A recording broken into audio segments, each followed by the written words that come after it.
விடியலுக்கில்லை தூரம், விடியும் மனதில் இன்னும் ஏன் பாரம்?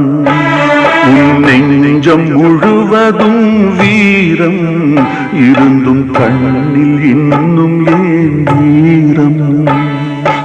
உரிமை இழந்தோம், உடமையும் இழந்தோம், உணர்வை இழக்கலாமா?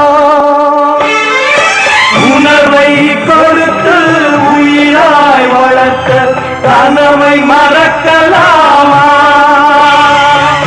தோல்வி நிலையென நினைத்தால் மனிதன் வாழ்வை நினைக்கலாமா? வாழ்வை சுமையென நினைத்து தாயின் கனவை மிதிக்கலாமா?